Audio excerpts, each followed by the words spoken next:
Okay, now we're just going to do quick PVRs and show you how to do those on the legs. They're very simple to do. It takes way longer to set up the cuffs than it does to do the actual exam. It's pretty simple to do. The machine's going to do all of the inflating of about to 60 millimeters of mercury, 60 to 65. It's going to take a reading. You can adjust the size, and then after that you just save it. Same as we did for segmental pressures as well as continuous waves. The controls work the same. And we're going to start with the upper thighs, lower thighs, and then work our way down to the metatarsals. Very simple and very quick. To get into that from the screen up here, you're going to go from your Doppler down to VPRs, or some people again call them PVRs, volume pulse recordings. You're just going to choose that. When you choose that, it automatically changes your controls down here to VPR, and it activates both sides, red and yellow, of the controls. Now when we look at the screen, all we're going to have to do is, if you see the inflate button on here, I'm going to hit inflate, and it's going to start with high thigh, and it's going to move its way all the way down. You can also see the color-coded icons here match the connectors on the connectors. So these connectors match the colors you're seeing up there. So again, to do this, there's going to be no sound, because what it's doing is it's detecting the air displacement in the cuff. The thigh is going to have the cuff snugly around it, and then it's going to detect the pulsations pushing out on that cuff. So again, that's an air displacement method. So I'm just going to hit inflate. It's going to one button push. You're going to see the pressure is going up. When they both reach about 60 or more, it's going to hold it at that pressure.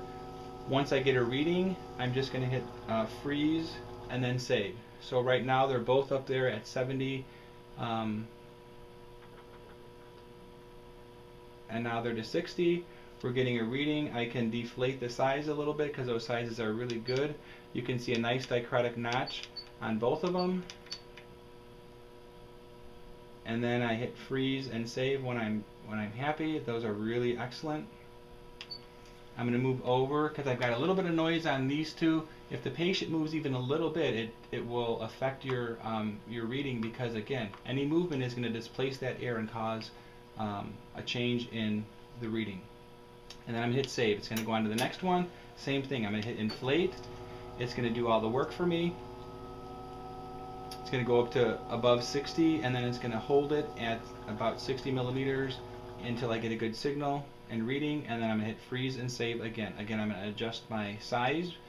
Her signals are very normal, and decrease the size a little bit because you can see that they're off the screen a little bit, so we're going to go down in size, and then I'm going to hit freeze and save. Beautiful signals, beautiful dichrotic notches, nice and normal. Down to the calf now, hit inflate.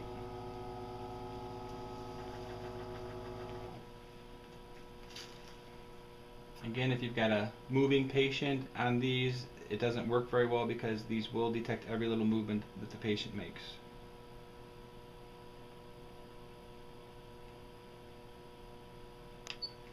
You also get a nice comparison from side to side about the perfusion, because both sides have the same amplitude or gain set to them. So if one side has less perfusion, you're going to see it very easily on the PVR or the VPR.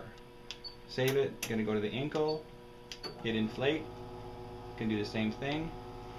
So this is a great way, again, to see a comparison between the two sides, especially when you've got a patient with symptoms and one side is abnormal, and you can see the comparison again really nicely on here. Here I'm going to increase the size just a little bit so that they're a little bit bigger, but again, they are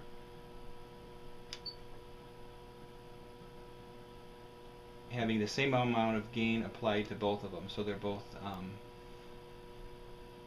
at a same ratio. Freeze. Again, still a nice dichrotic notch. Save. Now it's going to do the metatarsal cuffs that are across the foot. It's going to do the same exact thing. And then we're going to freeze and save those. And this gives an idea, again, of perfusion to the foot.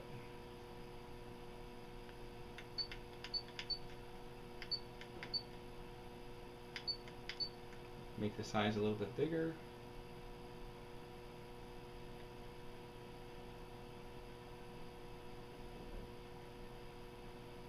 Sometimes you have to remind patients hold really, really still.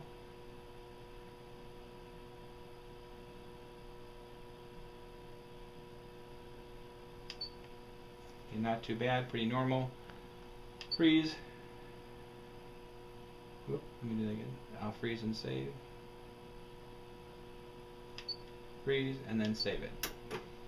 Now one thing you'll notice is when you do start to get early disease is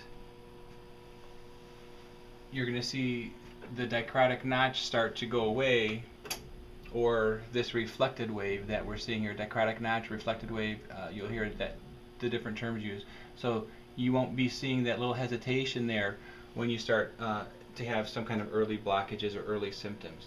Now of course the thing to remember that, same as with continuous waveforms, that if your distal signals are normal with normal normal dichrotic notch and a normal appearance, all of the signals prior to that should be the same, and just as have that same phasicity and normalcy.